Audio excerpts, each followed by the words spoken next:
Alrighty, I'm just making my post. Watch here. There we go. Did I make the right URL? Yes.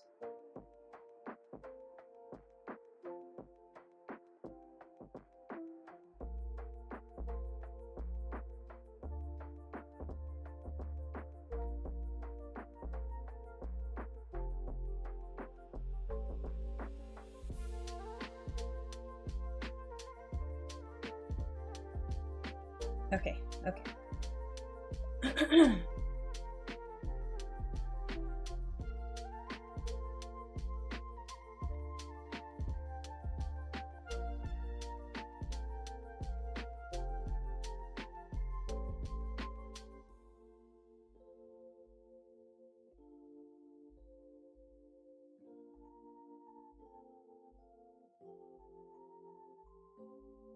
All right, did you post Instagram?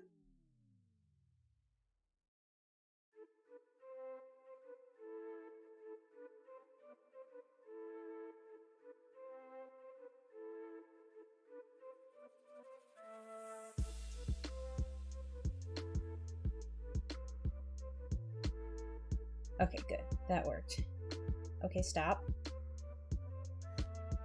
Okay.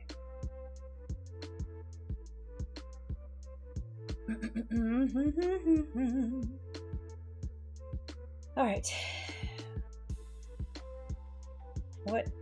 Oh, my phone. Okay, let's close this. I do want to. Ooh, Rolo May. Ooh, that's a good wisdom letter today.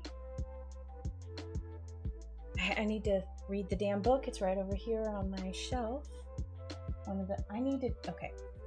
I'm just gonna go ahead and do a book buying ban. No more books for me. Well, yeah, no more books for me. For a while. Because I have far too many I've yet to read. Okay, let's get this started. There we go.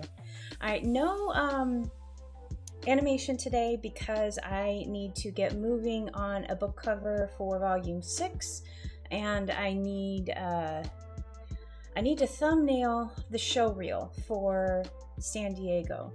And oh, hold on. Can I reach you?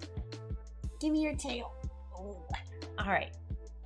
I've got a reveal for later in the stream because somebody arrived in the mail yesterday, and I am super excited. I just got to think. I want to do something. I'm deeply tempted to use one of my favorite illustrations of the past few years, but I've been using it like everywhere, and I don't want to use it for a book 6 again because. So, do I have them all here? I don't have 2. Where's 2? There's 2.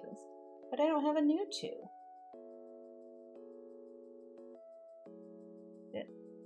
Have I not converted 2 yet?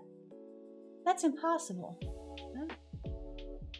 Alright, well, nevertheless, Pudge, you don't need to be in on this conversation.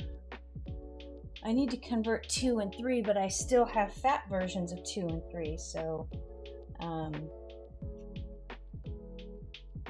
don't think I need to do it quite yet.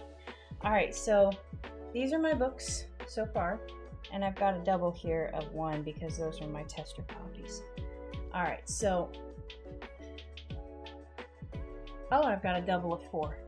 So these, if you see little tabbies, these are my tester copies that I go through and I mark for errors because I want to correct things or alignment was not good, etc., etc., etc., etc., etc. I need to watch that movie again. I'm kind of coming into a musical mood, so that means Sound of Music, The King and I, probably Phantom of the Opera, and several others are going to be playing in the background as I work over the next few days. So this was the most recent one, Volume 5. I drew this one. I actually drew this one. This is a backup cover that was actually going to be on Sketch Cute Volume 6, but since I stopped doing the Sketch Cutes, I used it as the Volume 5 cover, which I really do enjoy this cover. I love it. But so there's that one, and then I went into town on 4 a little bit. I like to make sure that the cast is represented, at least the main ones: Momo, Coco, Pudge, the Floofs, Happy. And then my only complaint is that volumes 1 and 2 are kind of samey. I mean, this one was a picnic, and then I had Walking Through the Woods on this one, but if you're looking at them, I made them too close to each other, I think. I would rather have maybe changed up the coloring a little bit, because when you look at them just glancing and quickly, you can kind of be like, oh, they're the same, and no, actually they're not. So yeah, that is the thing there, and you can definitely see the floofs it's old floofs on those covers. And then 3, I went, this one is still a favorite cover of mine. This one was directly inspired from the Forest of the Last Unicorn. And I wanted that color palette and that kind of magical, whimsical feel. And so that, if I had to pick a favorite cover, the only thing I don't like about 3, and this is what I will change on the reprint, is that 3, the title is not as visible.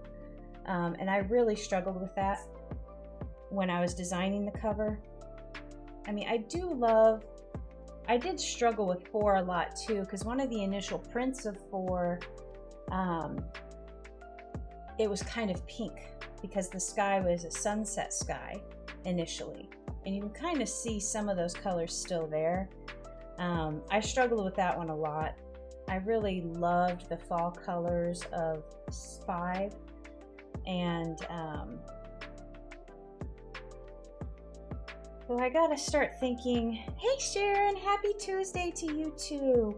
Not doing animation today because I've got to get moving on volume 6. I got to do the cover, and I have to start cracking away at that book file, because I need to get those into print ASAP. I have something to show. Somebody arrived in the mail yesterday, and it doesn't show up on, well, it kind of does. She's so bright and vibrant in person. And the strawberry is just so perfect. And when I saw her, I was like, oh my God. And I love how the strawberry is just kind of tilted a little bit, and she's just so perfect. And yeah, so I so cannot wait. And I mean, I keep on waiting for some disaster to strike, but my manufacturer, I've gone back and forth, asked many times, and I'll just be holding my breath, but it seems like everything is going to be okay to get her manufactured and shipped. I'm nervous, but I'm gonna do it, and I think she'll be really popular. And I also got some really good news on the Comic-Con booth, which is part of the reason why I'm risking it on her. So we had to fight to get So what happened was, we tried to get a bigger booth from last year and tried to get our space moved, because right now, and let me just draw you so this is San Diego Convention Center. It's kind of like a little bit of it's a long hall, but there's a point where it kind of slants like this. And originally, and now this is probably several city, I mean, it's got to be at least 2 city blocks long. It's long. Previously in years, we were up back here, and for reference, this is Hall H, and we were over here when Marvel was at its zenith, and I remember the din of people screaming when Tom Hiddleston did that Loki thing, because the entire room was vibrating and shaking with people screaming next door. And we were all like, what the hell is that? And yeah, no, that was them. So we have since, for the last few years, been about like right here, but facing this back wall. And so we tried to get better positioning. And I thought I was really clear on my messaging, but they misunderstood it, saying that we wanted to downgrade our booth. And, so they moved us here in the middle, and it was the same situation that I had in another year where here's a main aisle where people walk, and there's another main aisle, and the booths are usually like this. You'll have lines and people will walk down here. Well, what we had one year was a booth. So it was something like this, and we were right here. And so you could only really see and know that we're there if you happen to come like here, here, and here, and we're walking straight in front of us. And that year was, I think, 2010, and it was the worst sales we've ever had because nobody could find us. And we had like a 20-foot wall here because Sony was here, and they do like set piece booths. So yeah, imagine like that's that, and then here was a jungle. So we literally were hidden. And suffice to say, they did that again this year. And once I saw that, I was like, oh my God, hell no. And so we had to kind of become a squeaky wheel and, hey, because what they've always promised is that you will get the same booth you had last year. And last year we had a corner. And so we had a leg to stand on there. It's like, hey, you downgraded our booth and this is not what we wanted. So getting that fixed, we were able to get a better position. So they switched us to like about right here, facing the front on a main aisle. And I'm particularly excited because right here is Pokemon. And we are right next to, they're big down there. That's where they put like gaming stuff. And they had, I think last year it was a giant ramen shop for an anime IP. But this year it's a giant Pokemon booth. So what I hope that means is there's going to be, the Pikachu is coming back, because in several of the previous years, they had this giant inflatable Pikachu hanging from the ceiling. And that was just a massive draw from all across the convention center, because you could see it from quite far away. So now we are a corner booth in a main aisle up front, facing the front. And I was originally kind of nervous because I was like, oh well, this is over in the just the comic book retailer people, and it's not really with other publishers. But really, the publishers aren't that far away. The publishers are like, this is row 800 and they're on 1200, and literally it's like 4 rows down. And then you're over here, you've got the major gaming entities and a major aisle here and here. So with that really, really good news, and I'm kind of suspicious that, I feel like for this position right here against the wall, I've maximized the retail potential of that space facing against the back wall. And I've underestimated, yes, it's a corner space. Yes, it's on an aisle, but still, throughout the years, I get the same comments. I get, oh my God, is this your first year here? I've never seen you before. And I've been like, we started going here in 2008. Yeah, we've been here 15 years. And so, yeah, that I really kind of underestimate because, you know, I'm looking back at Square and my inventory numbers, and it seems like the plushies have hit a cap. It seems like the books have hit a cap. And, you know, therefore I'm looking at, well, am I maxed out at this space? But then I'm looking at other people, and like Camilla Derico, I was next to her for Anime Expo in 2012, and we always, you know, we've come back and forth and revisited time and time again, and she's really sweet. And she has a corner that's over here on a main aisle out in the middle of everything, kind of the same situation that I have now. And I mean, there's no end of traffic at her booth, and I think I really underestimated or maybe overestimated how much traffic is coming to this position, because really the only way you can find me is if you're walking along this back wall, and that's not really a main thoroughfare. These two main aisles are. So I'm really hoping and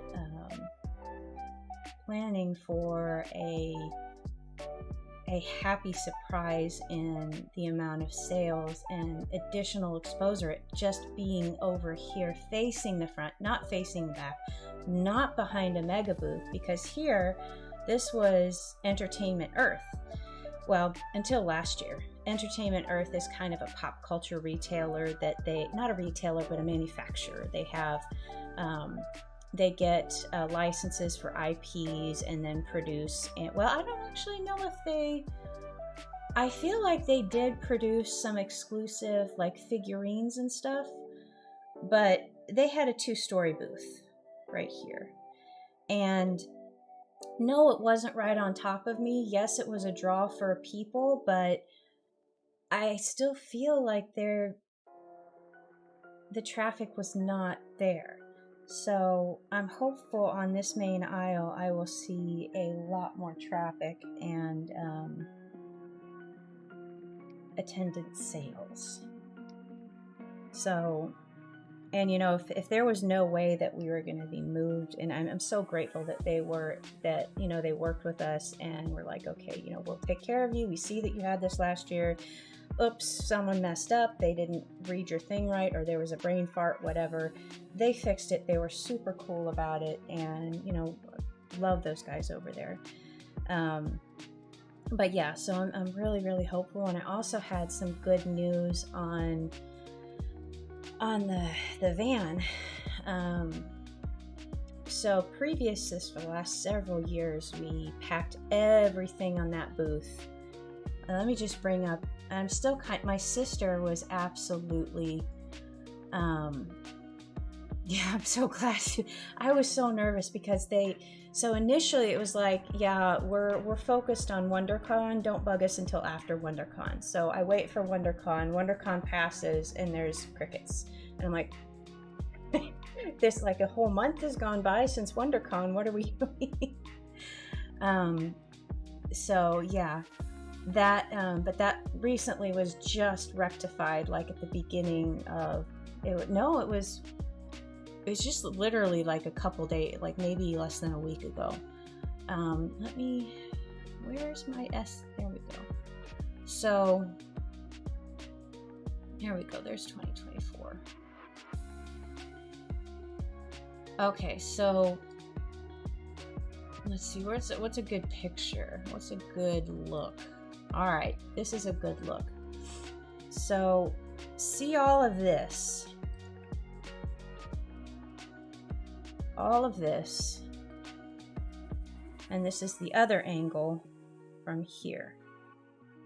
So this 10 by 10 booth and all of the stock for it, we were able to fit inside a minivan. And so we would rent it from Avis, and that's how we would get to San Diego. We would drive that thing up to San Diego. All of these flats, all of these are IKEA shelves. They break apart. The uprights snap open, not snap open, but they, of course, snap away from the shelves here, and the shelves stack themselves.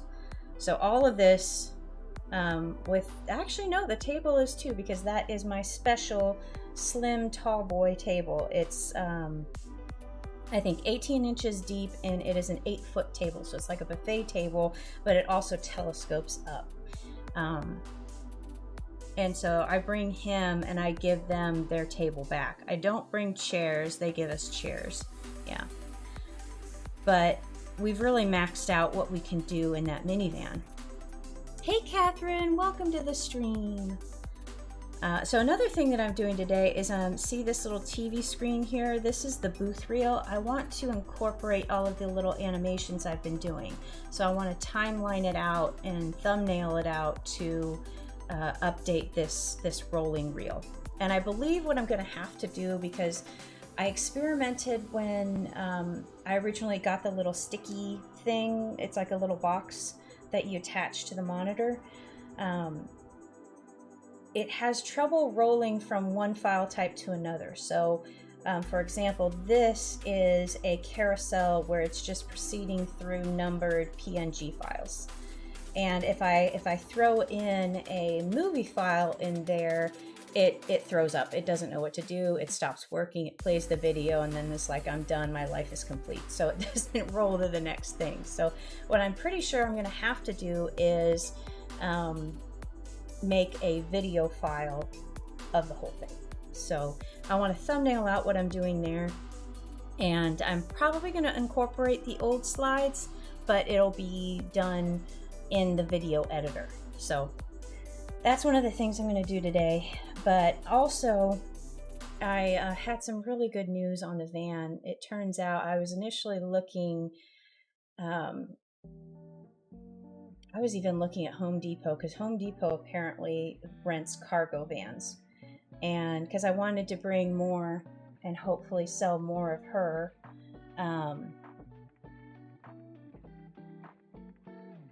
But I need the room, because more will not fit into that minivan. So, and also we had almost a crisis with this thing. This thing is 5 feet tall. And the only way I was able to fit it in the minivan was it gets put in very, very first, and it goes up over the driver and passenger chairs, slides into the front, rests on the dash, then you pack the rest of the van, and then you move it up and wedge it against the ceiling.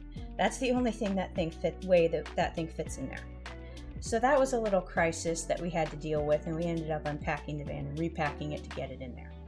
And so that was fun. But so long story short, I was looking for a cargo van solution, but what happens is a lot of them are not unlimited miles anymore. And I think it's about 3,000 miles.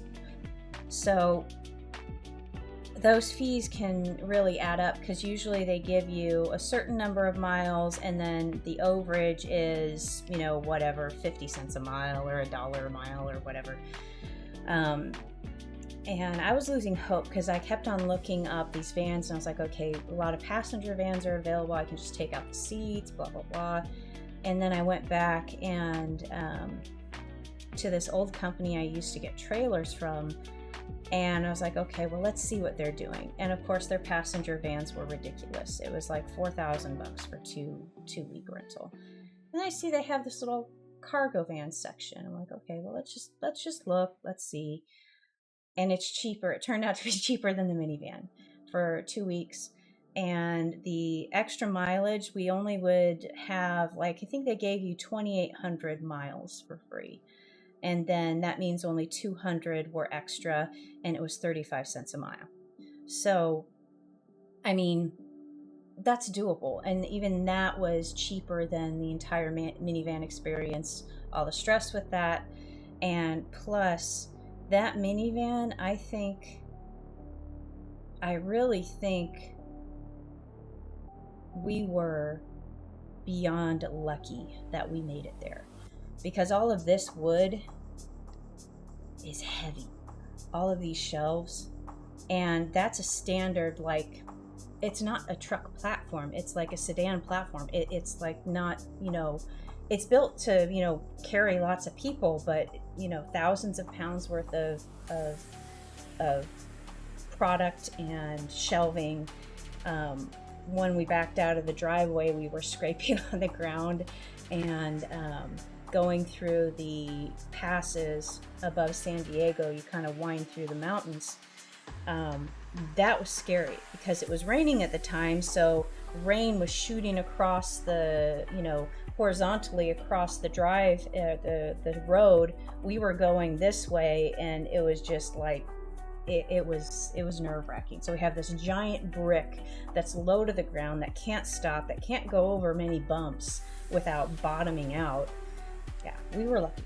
But now we've got a van that is cheaper than the minivan, has more space, actually double the cargo space. So, and I can stand up inside it. So that means that this guy, no problem. That means that these guys, no problem. And also, since it's on a truck platform with a heavier engine, it can actually, it's built to haul the stuff that we can put in it. So that was some good news. That was some great news, and just totally relieved on that. I was kind of sweating bullets because I was like, okay, if they're not gonna fix the booth, I can't justify going, because it's just such an investment to go there. You've got to, the booth price for one, the hotel price, those two alone, it's tough to make it work without, actually selling a good bit of the merchandise. So I'm so glad that stuff worked out, and a really, really fantastic surprise with the van too, because I was sitting there, I was like, yeah, this is great, but we really need to sell more if we're going to justify even this. And then, well, we can't fit more into that van, so it's like a logistical issue. And I think it took us 4 or 5 hours to pack that van. We had the wood on the bottom. We had the slats very carefully placed in the middle. We had, of course, the standees wedged against the ceiling. And I remember my sister and her husband looked in there and they were like, I can't believe you have this much stuff in there. And then when we got to the parking lot, they have, I think they're all union people. Definitely the guys moving in the flats are union people, but they have volunteers that help you unpack your vehicle and get it onto pallets, wrap the pallets so the union guys can bring it in. Those guys were just stunned at how much that was coming out of this tiny little minivan. It like never ended. And they came over, they bring over pallets, and they like came with one pallet. I'm like, no, we're gonna need like 2 or 3. And they were like, oh, no, you don't. I'm like, yes, we do. Yes, we do. Yes, we do. And they just, it was pretty funny. But hopefully this year it will be real. I think things are going good. Tetris on steroids, yes. And that's the thing. It really is Tetris on steroids, because you have every single inch of that area is, Momo, of course, collapsed down. And I think we had another great thing is that, to cut down on costs a little bit, what we like to do is bring our flats of water and snacks and stuff, so we don't have to, buy it's literally like the cheapest thing from their concession stand is like an $8 hot dog. And, a cheeseburger and fries is $20. A bottle of water is $4 to $5. So and they allow vendors to bring in and stock their booth with water and stuff. And so what we like to do is go to Costco, get flats of water, get snacks, and bring those with us. But we didn't have the room for that last time. So we had to, put the water out. We had to go to Costco in San Diego to get that supply, run after we had emptied the van and actually had room to work. But yeah, no, it'll have a lot of more room, and I'm already thinking about how to stack the boxes and where to wedge the standees and how to organize the the different things, and I can actually bring a dolly, which is awesome. I'm trying to think, what was the most, I think that was probably the most exceptional packing of that minivan. Although there was one year we went to Anime Central in Chicago, and we packed a Chrysler 300. No, it wasn't 300. It was like a Chrysler 300. It was a sedan, but it was like a wagon sedan. We packed that thing to the gills, and that's what we used. And we did that one. I've packed a Versa. There was one year we were coming back and we packed things back in the van, and there was literally a tiny cocoon for me to sit in because there were 3 people in the car, and I got my little cocoon seat. And because there was stuff on top, there was stuff beside, and there was kind of stuff wedging in. I could put my feet down, but it was like a spaceship cocoon for me, because everything else was packed around it. But yeah, so we've done some packing things in the past, but it'll be nice to not have to sweat it so much this year.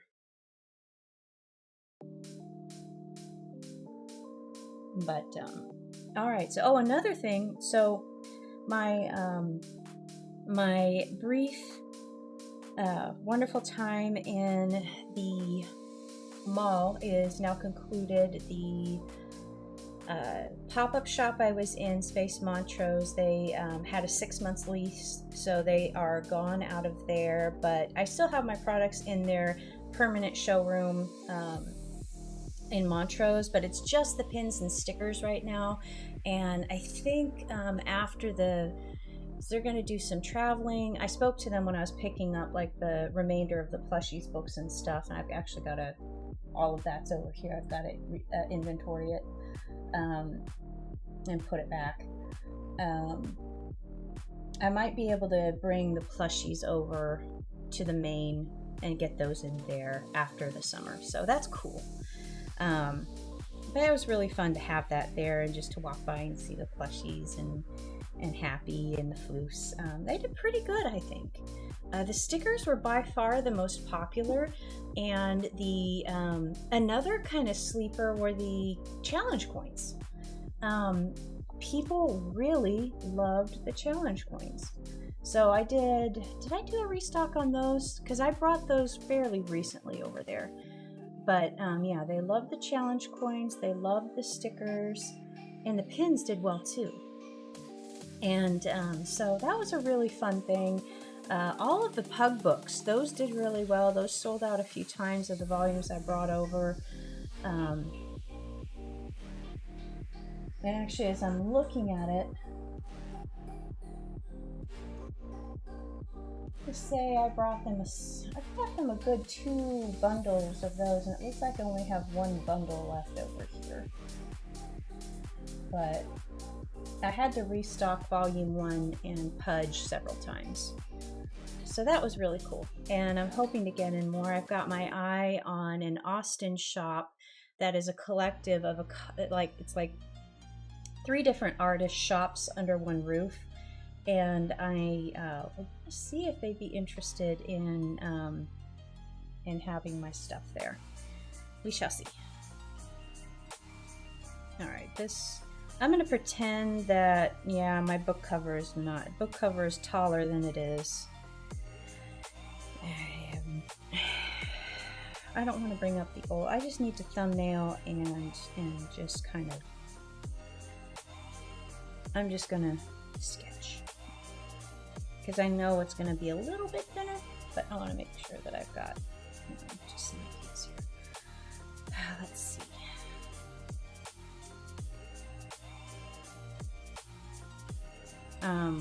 Actually, no, something was really fun that they showed me that I might integrate into the booth.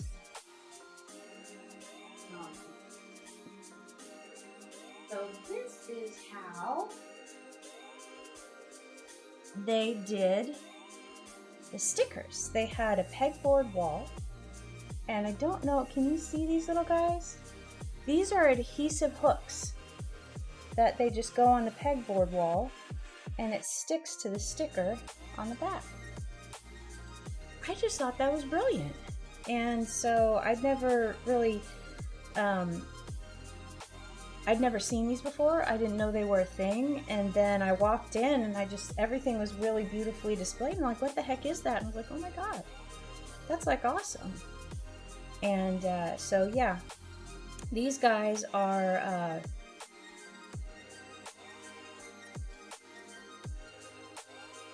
something I'm thinking of. I don't quite know, because I have a pegboard in the booth, but I use it to display the pencil cases. And I'm possibly going to do the sticker sheets there and may employ these things, but I have a good standee display that breaks down flat, and I used those for the past 2 years. Wait, no, yeah. Last year, okay, so I had a different type of stand that was like, I just stuck them like this, row after row. But I found out with that first one that they fall forward and it's a mess. So I got a different one that has a little clear acrylic guardrail. That worked out super well. But I'm maxed on about like 36 that I can fit in there. So I gotta balance the space, but I could always transfer things over because last year I pretty much sold out of all of the pencil cases at the show, and I was having to fill that area rather.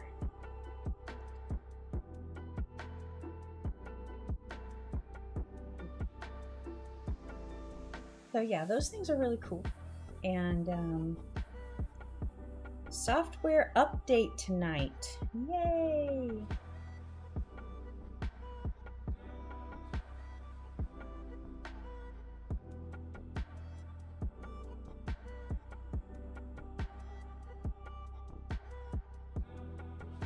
But yeah, no, that was super cool. I love going in and seeing how people display things, because there's always something I've never even knew about, and that stuff was no exception. They had actually done a really cool job of displaying all of the different, and that's quite a task too. I've got my backup caffeine source. This is like super caffeine though, so I might pause on that and just go for that because I don't want to waste it. But yeah, they had some really cool stuff, and I was I'm trying to think. There were a couple other things, but that pegboard was really it was such a simple and beautiful solution, and the way they had arranged it, you could display a lot of different artists in a very beautiful way that, you don't look at it and get lost. And it's difficult to do that. And because I struggle just organizing my table in a way that, you land when you look at it, and there's not so much it's overwhelming, but you can kind of, work your way through the booth. It's like, okay, here are plushies, I got that. Okay, here are books, okay, I got that. Here's some, t-shirts, okay, I got that.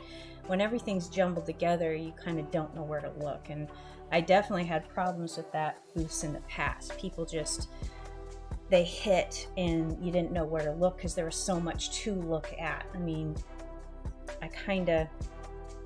what I learned at that point was the macro view versus the micro view, because I would like micro on the table and organize things nicely here, but I wouldn't step back and say, oh God, this is kind of busy. This is, you walk by something like that and you're like, okay, I don't even want to deal with this. There's too much. So I tried to make it like with the standees on top and the bright green carpet and these opening up the table was good too, because I feel like that's a resting place that you can come in, you can set something down. You're not worried about setting things on top of things. You can you know, look at things and take your time, and it's just all part of learning, definitely. All right, I'm gonna go ahead and make this smaller, just because I kind of need to. All right, let's see here. I feel like this side is smaller than this side, but this is centered. So I don't know what's going on here. So I've done a picnic. I've done a walk in, I've done 2 wooded scenes. I'm just gonna call forest scenes.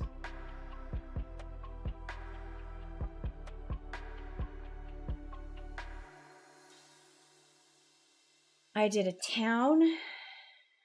I did sort of a hillside meadow.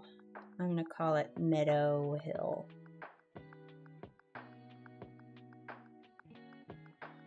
And I've got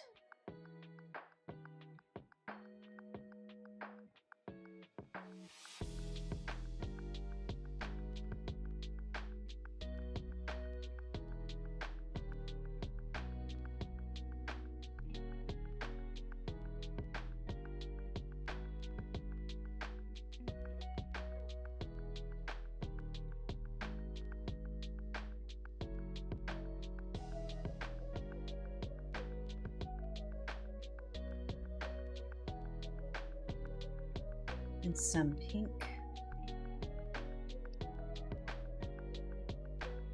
And then an autumn palette.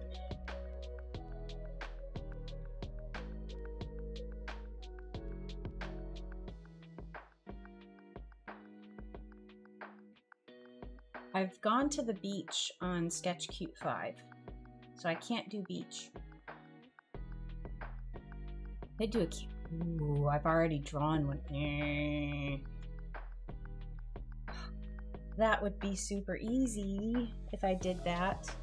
Could do a camping, oh, garden, oh no, oh shit, garden. Garden?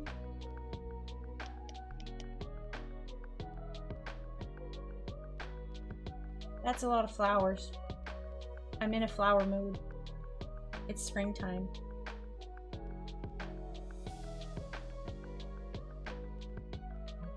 It's gonna have to be a garden. Now, I know. That's cool though. It's fine, it's fine.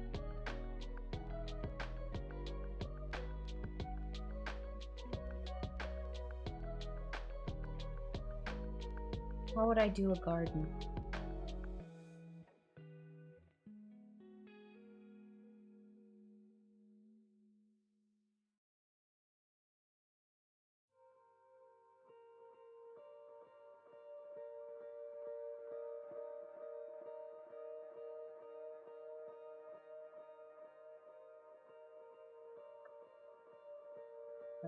Garden. My first thought is to have Granny Bear like in the foreground tending some plants.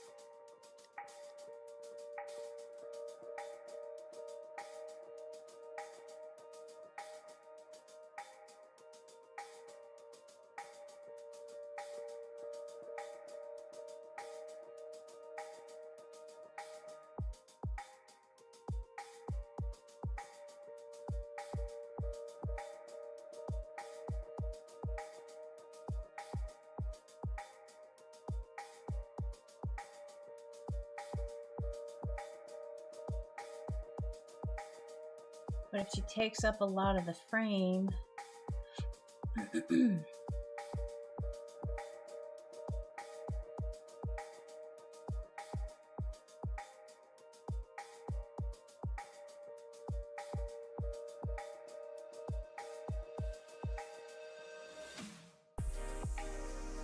Momo can be helping. She can be bringing some boxes of, or some plants to plant, like in a flatbed. What are those called? It's a flat. It's a flat, yeah.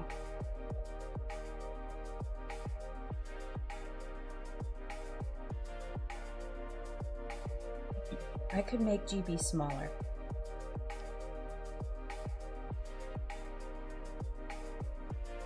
I think the key to this all is not overwhelming.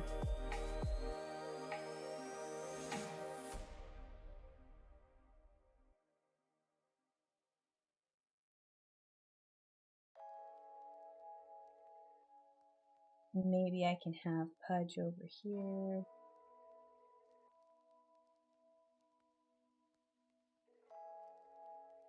Smaller Pudge.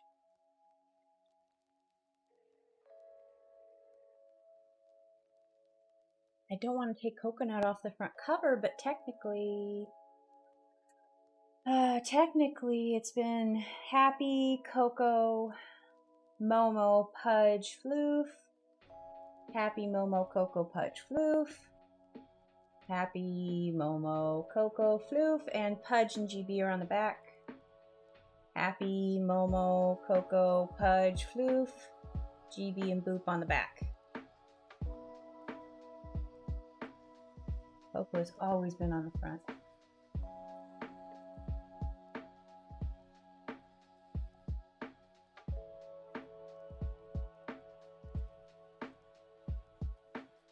I need to do a happy paper comic. I'm going to do that on Thursday. I'm going to figure out something to do for a happy paper comic. Because I need more happy paper comics.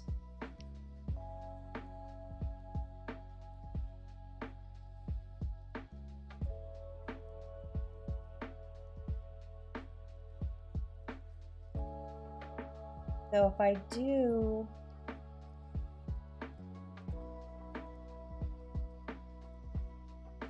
I don't want to put Coco on the back cover. Ugh. But who do I put on the back cover?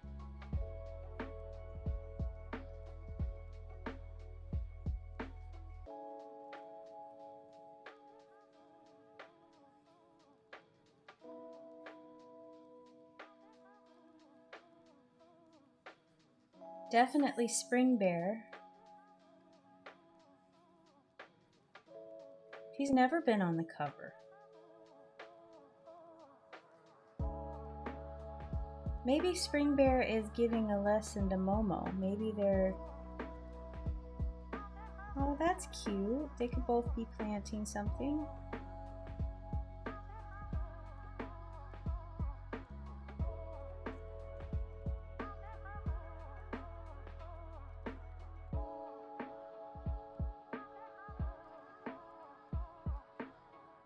This one is holding his little seed packet. And how do I bring them together?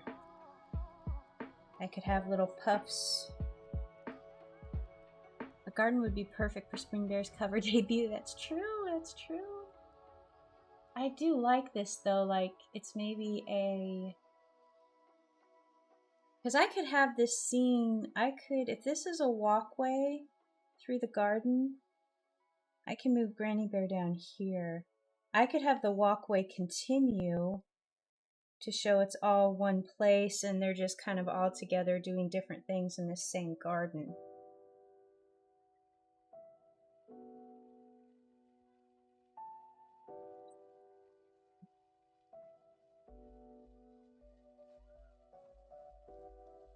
I have a book for garden inspo. Hold on.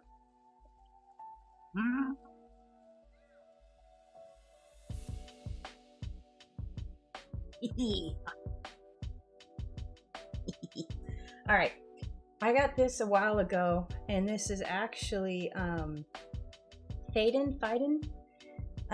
There is a wholesale supply store here, and they have like half of it's florist stuff, the other half is retail supply, and then, well, okay, so there's halves. Half of it is florist, the other half is other stuff. So in the other stuff half, like half of that is books. And they're all like Amazon prices or better because they're wholesale. And so this one was actually only like 25 bucks. And it goes through all of these gardens across the world. And it shows, it's kind of like it's like just a inspiration encyclopedia for gardens. And what I thought was incredibly interesting was that they go through and they name the plants and stuff down here. And I think they also go through a little history, but this is called the Gardener's Garden. And it even comes with a little leaflet. And the leaflet says, "The ultimate book on the world's most outstanding gardens, a source of inspiration for some and a practical guide for many. The Gardener's Garden is also a testament to the centuries of human passion for the garden." Madison Cox, garden designer, and that's who wrote the intro as well. Apparently, it's international, all over the world, different ones. More than 250 gardens. Oh yeah. I found a way in groceries. Yes, it's definitely worth it. It's really cool. But and okay, so here's another thing. So this is divided into regions. So like I just opened it to East and Southeast Asia. So they've got Japanese gardens, Chinese, Thailand, Singapore, and Indonesia. Oh my God, it's a circle gate.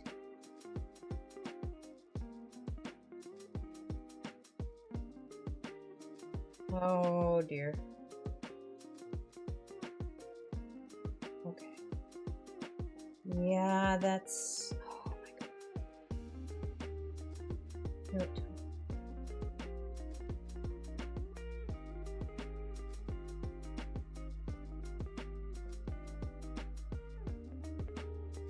Oh my God.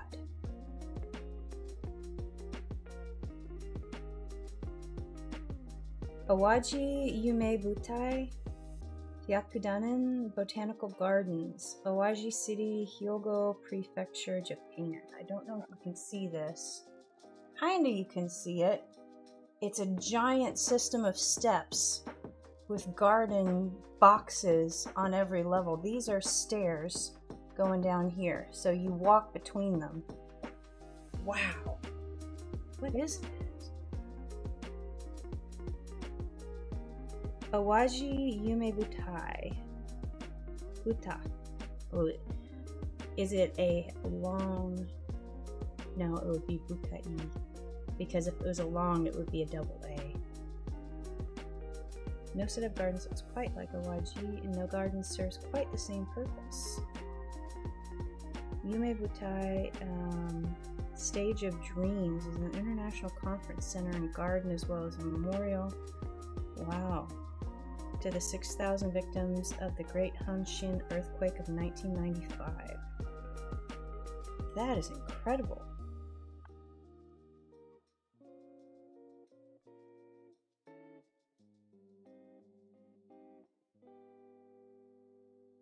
So it gives a little bit of history too of all these different ones. Looks like I've jumped over to Europe.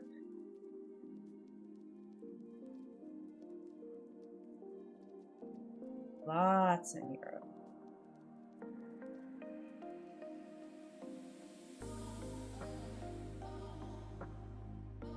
So yeah, I'll be using this for some inspiration, I think. Definitely for, and what I really need to expand on my own, I feel like I draw the same shape of plant all the time, like my little bump, bump, bump, bump. I want to diversify the shapes. Like here you've got a lot of different textures and different leaf shapes, and I want to be able to have, right now I have like maybe 1 to 2. I'd like to increase that to maybe 4 to 5 that I can mix and match in a pleasing way so that the landscape doesn't look so samey. Wow.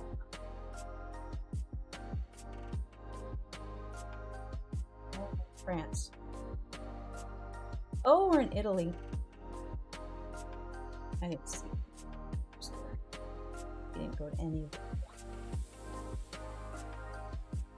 What's this? Villa d'Este. Trivoli and Lazio, Italy. 10 acres. Goodness.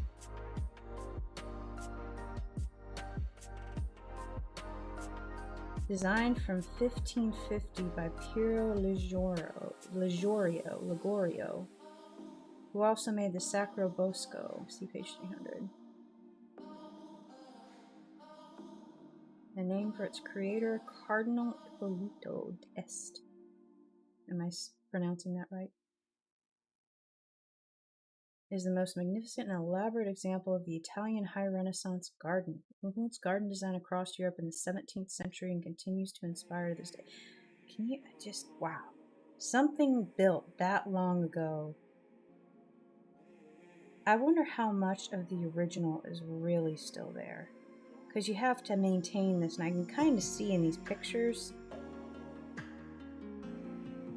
at least on this area, it looks like some things have been restored.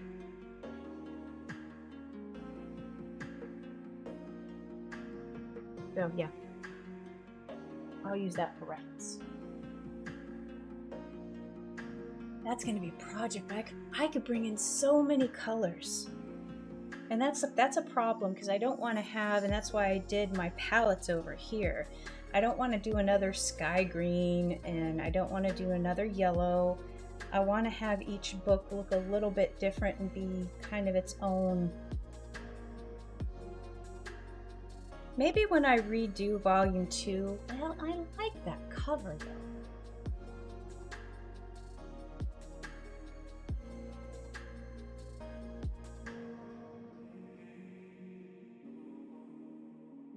I like that cover. I like the walking ones. I like it that they're here planting together. I think that's a good idea. I'm less concerned with bumping Coconut off the front cover, because I think that this entire illustration is a better concept.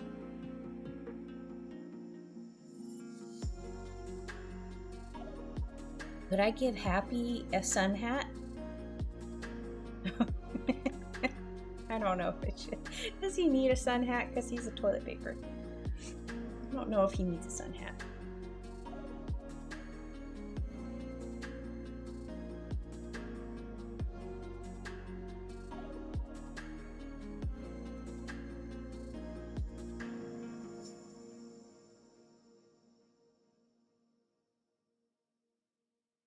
All right. Garden.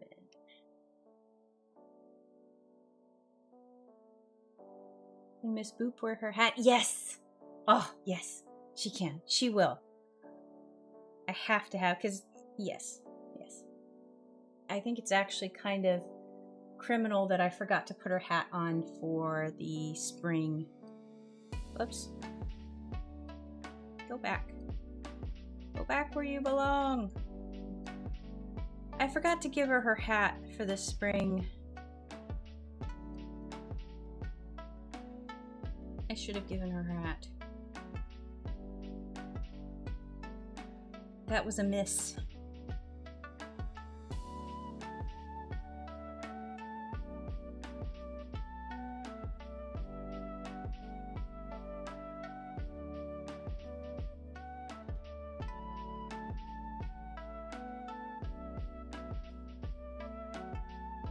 It's windy. That's true. Her hat may have blown off. And it may be in the basket. Maybe they caught it and put it in the basket. So if I do it this way, I'll have a nice open area for my book blurb. Title. And I think I want to add author name on the spine. And if I do, I'm going to have to make this where I want to get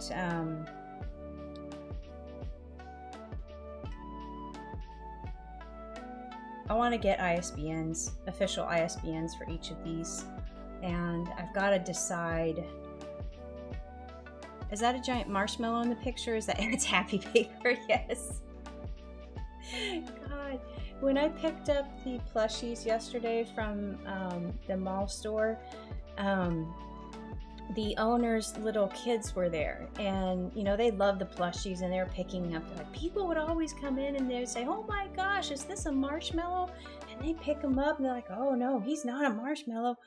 Oh my god, they were adorable. But yeah, we had that whole conversation. Everybody thinks he's a marshmallow.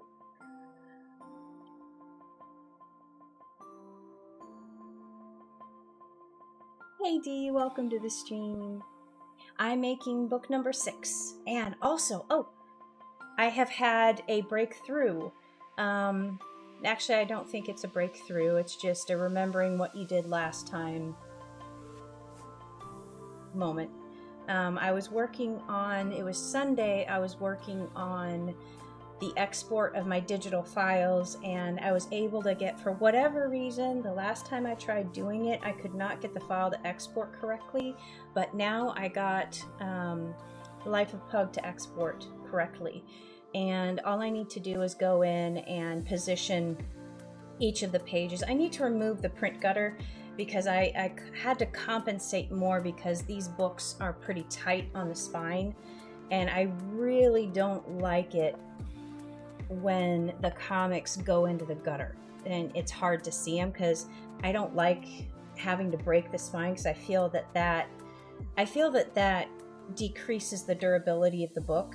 And I'm also thinking of bumping down, and I went back and forth with this on them. So my tester copies, this covers exactly what I want, but on the actual print run copies, this 13-point cover is actually a different paper stock that is much more rigid. And I went back and forth with them on this, and apparently when they print like under 25 copies, it's on a different press that has different cardstock. That the 13-point is much floppier and thinner than the 13-point that goes on their larger press. I think it's an Indio that handles 25 and up, like the larger order quantity prints. And so that's the reason.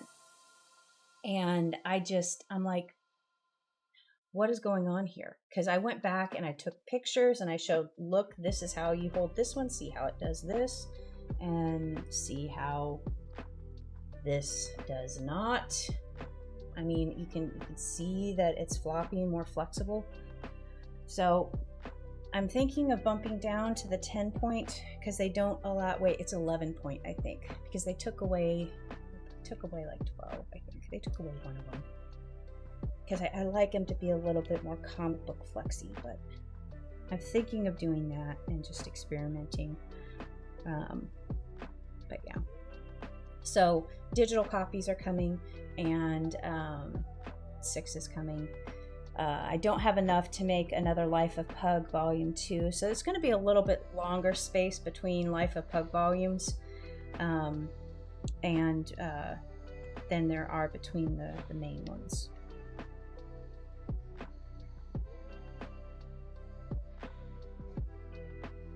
Maybe you should make a Marshmallow new character.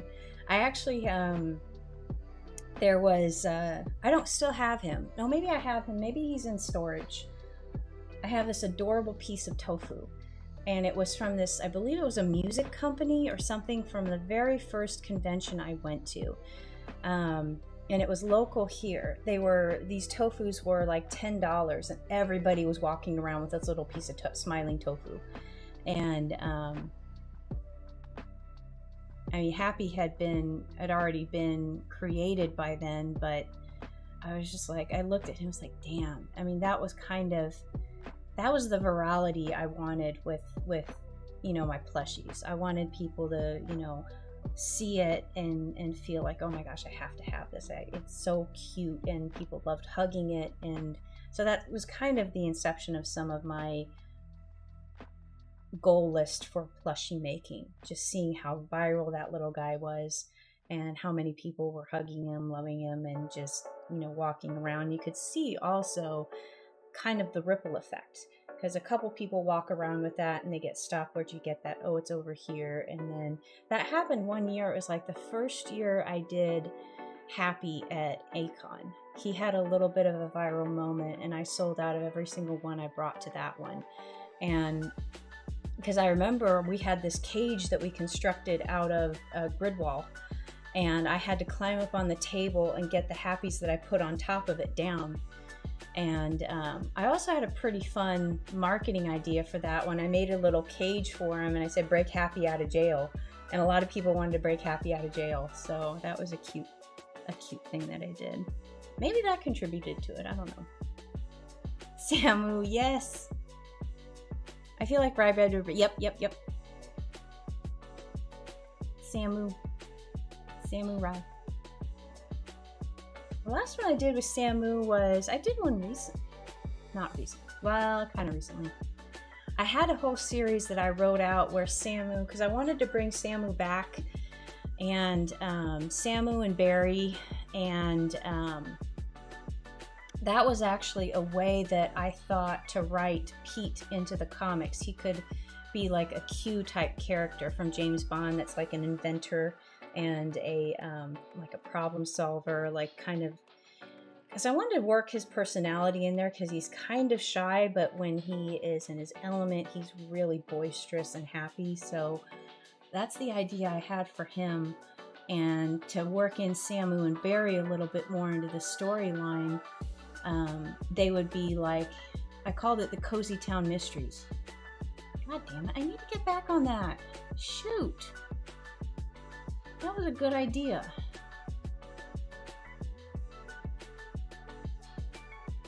I could do a whole separate book on that.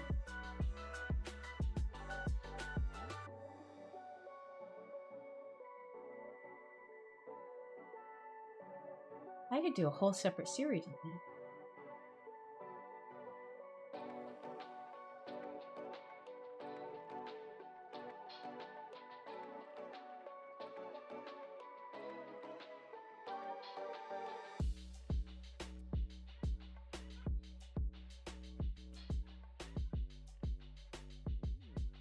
It was mid last year, I think I did the Samu. I can't find him. I'll find him.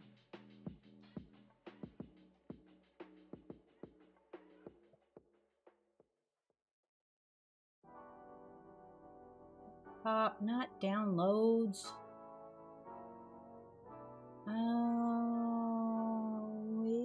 Maybe.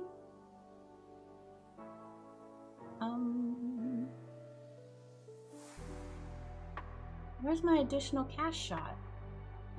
I have them on the website.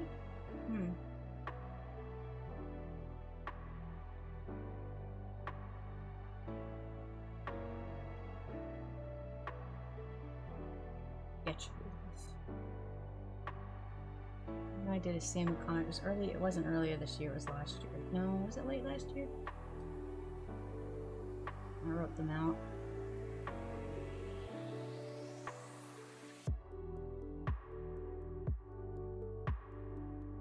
Where are you? Where did you go?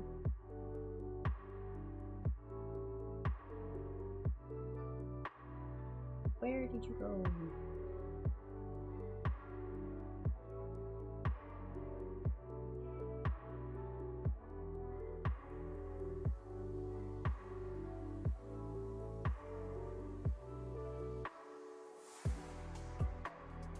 This is why I keep my notebooks, because I know exactly where in my notebooks that page of ideas is. There he is. There's Samu. Samu and Barry.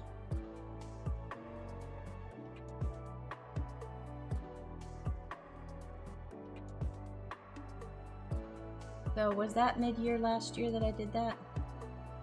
Oh, there's Samu again. He's getting pecked by the birds.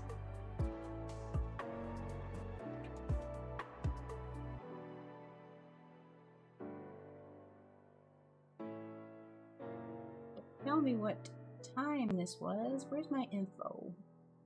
Properties? June. I was right. Yeah, mid-year last year.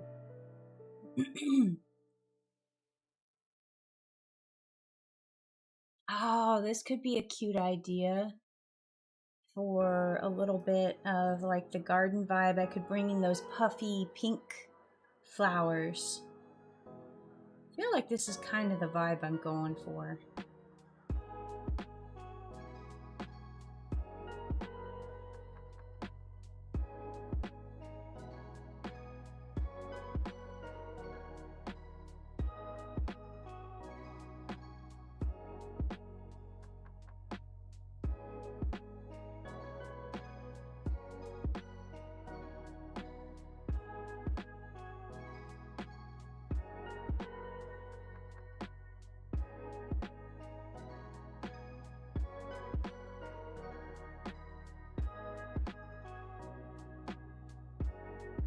Okay, I gotta get back on task here.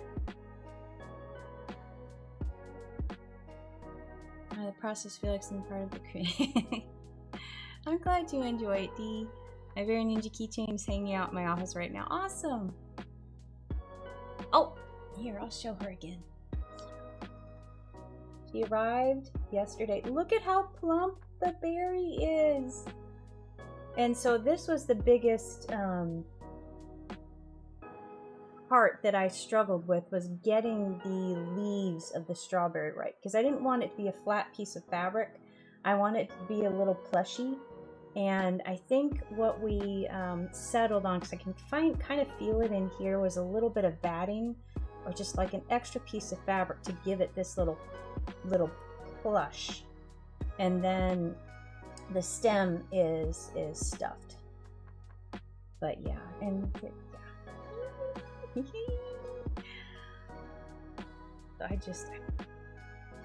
my goal is to, so last year I could have sold more momos, but I ran out of them. And the last one was sold actually because I was posting on Instagram to give people a chance if they wanted to grab one before they all left. And I think the last one actually went to someone who was DMing me on Instagram about her. And so I put one aside. And I'm glad I did, because I knew I had one here. But when I came home, the one here, so I actually technically have one cupcake Momo left, but she's damaged. She's got like, and I remember there was something in my mind, it was like, you better pull one just in case, because the one you have in your office, there's something wrong with her. And there's like this, it's like a stain on her paw. So I don't know if eventually I'll put that one maybe in, I don't really want to call it a B grade, but that's what they do with pins. They kind of grade them, but she's perfect otherwise. It's just that weird stain on her paw. In previous years, I had the quantities of her, she had always outsold everybody else. But I kind of think the strawberry is cuter than the cupcake. I say that, but I kind of think she is.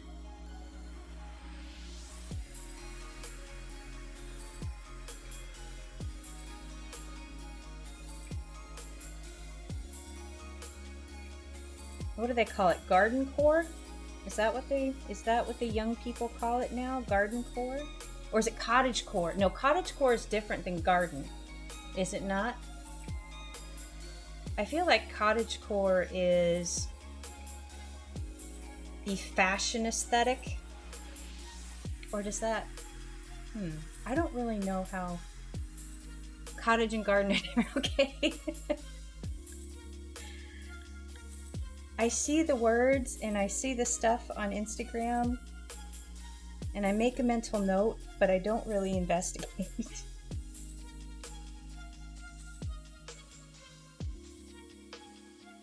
I feel like that's the modern day version of, let's say, like 10 years ago, maybe a little bit more. There were themed Instagrams that were just gardens or cute cottages or fairy tale scenes. Or I don't really see a lot of those anymore. There's all kinds of those core aesthetics. Cottage is more focused on the house and the insides of it plus fashion. Okay. Cozy house, yep. I used to follow a couple of those like cozy house ones. I feel like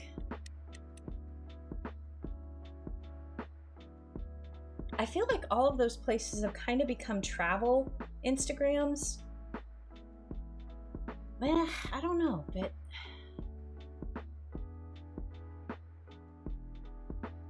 I'm trying to think. I guess it kind of went the same way as the aggregate accounts that would... I don't really get a lot of DMs from those anymore, because there used to be like art accounts that would promote, they would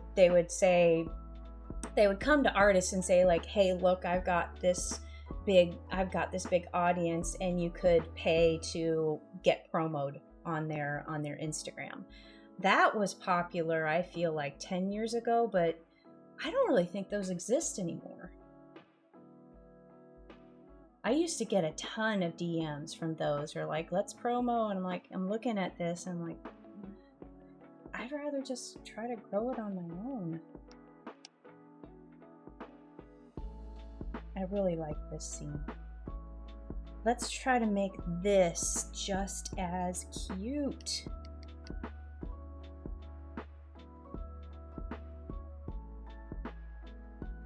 I feel like I've done nothing on this stream. I've got a basic idea. I've decided, and I'm very grateful for your help on the theme of this cover. Let's do a little thumb. Oh my god, I've not saved. Jeez. $34.99. Volume. Okay, no, I gotta go. Whoops, no. It's BOK 6 cover.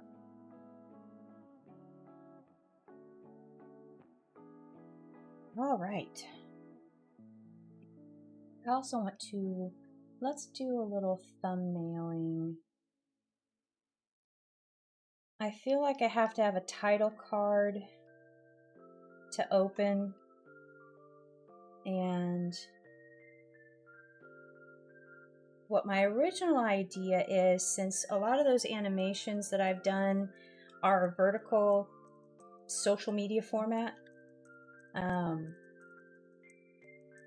I feel like it would work better if I did 3 up. I don't know if that'll work. Might not be. I feel like that's about like what it would be. So this would be loop, loop, loop. And I could have several of these. I know I could have at least 6 of what I feel are the most compelling ones that I've done so far. So like the leafy floating one, the jumping on the mushroom, the jumping off the log, the walk cycle with the butterfly, and the spinny floof is definitely a good one. And there was another one that I felt was a better effort. Maybe the one where he's just dancing. That one was a little bit, I mean, that could work. So I could have 2 of those.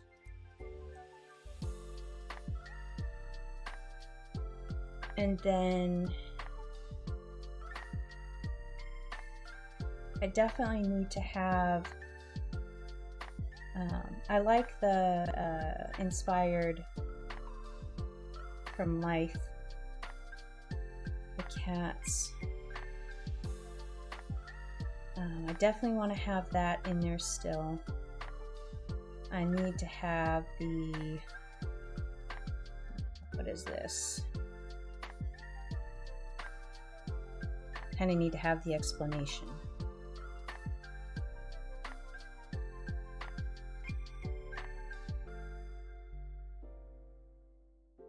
Oh, floof hug, yes!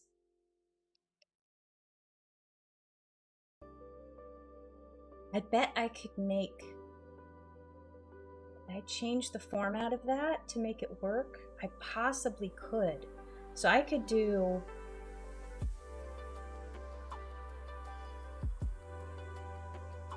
I could do 16:9.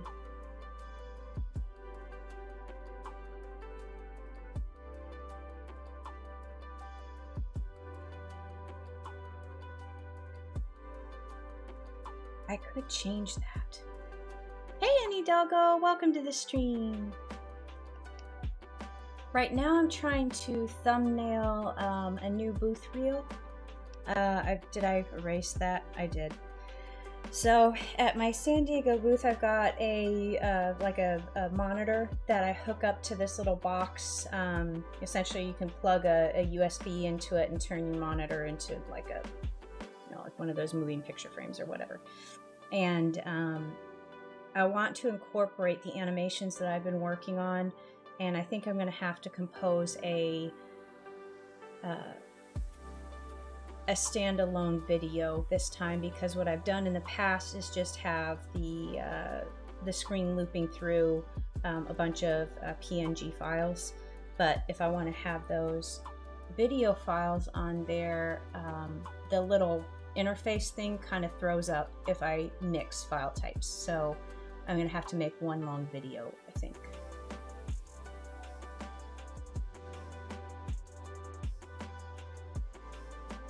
I could do the floof hug as a transition, maybe a transition screen. And you know what, I could also, what about opening, closing? I mean, because I can use, these are already looped. Where's my ending screen? There's my starting screen. I could loop this and change, I could just loop this for a little bit. And then I can also do that with my ending screen and loop that a little bit.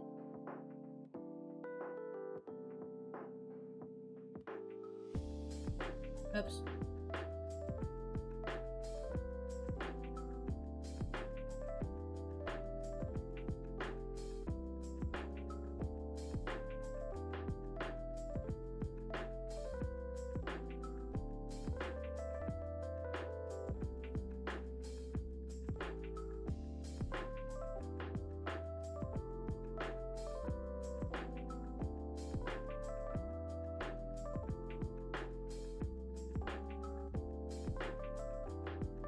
I don't even know if I could do that.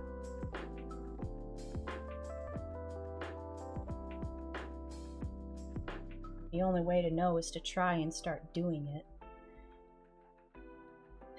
The pie in the sky would be like 1 minute and 30 seconds. And I can see, so like, I kind of have the idea, the opening of The Last Unicorn, really love that. It uses the multi-pane camera in just such a beautiful way.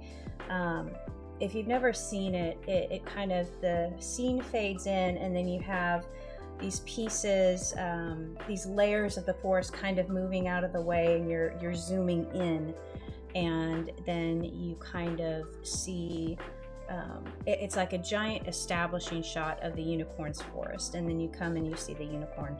And actually, no, it cuts to the hunters, doesn't it? Does it cut to the hunters? Because they come through her forest and like, yeah, nope, we can't find anything here, bye. And then she discovers that she's the last unicorn. I can't, I want to say that, I'm just gonna have to watch it again. So that's kind of the idea, because I want to have like an establishing shot on Cozy Town. I do believe I could do that with just some multi-pane camera effects, that type of thing, which is just more like parallax in modern times. Like if you go to a website and you see these layers kind of moving, that's a parallax effect. That's how I did that on the website like years ago. I had 3 different layers and I animated them each separately. That could be accessible, but then I'd actually have to move things, like animate pieces. And I just need to figure out how to do that. I could also take inspiration from the Grimm's Fairy Tale Classics opening.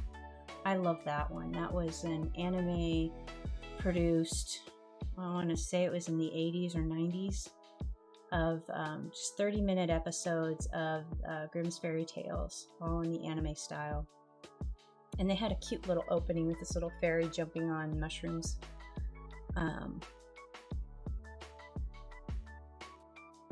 In fact, you know what? I'm gonna take a minute. I found episodes of it not long ago. Grimm's Fairy Tale Classics. Yes, there you are.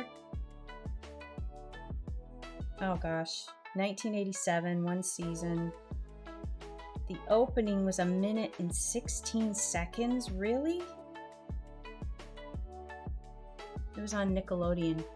Old school Nickelodeon. If you aren't able to get all of that done the way you want to this year's goal, that's true. That's very true.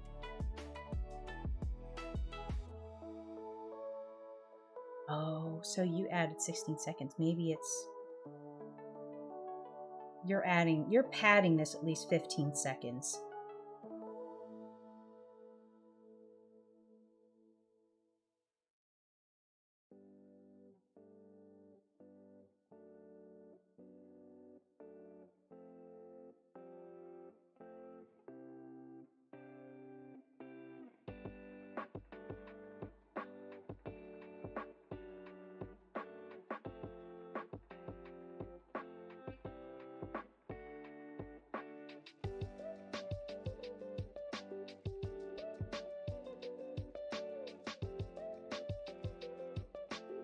That's just a scene they're panning over.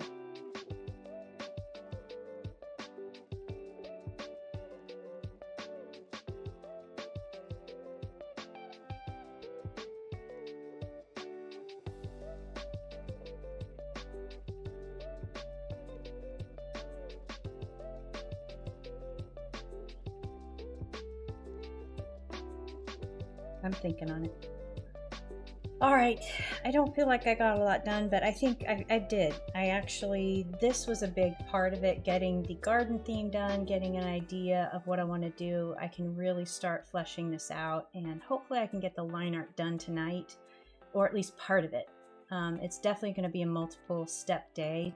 These covers are usually so detailed that they have to be, so I've got that, and then I have some idea of what I want to do on my loop booth reel, and this I'm gonna investigate because I could possibly use some other images and some of my sketches that I've already done. I could use those as full backgrounds and just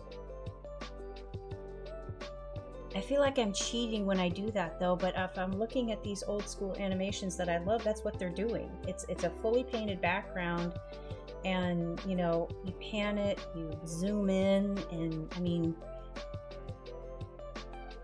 we'll see. But anyway, I'm gonna go ahead and end the stream here. Thank you so much for joining me. I'm sorry I feel like it was a nothing stream.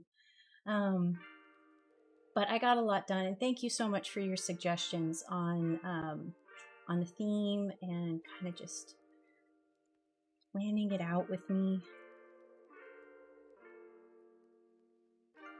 It feels a lot less stressful to have those ideas cooking now, instead of like, oh my god, I don't know what I'm gonna do. I have no ideas. Now I have an idea. Now I have something I can work on.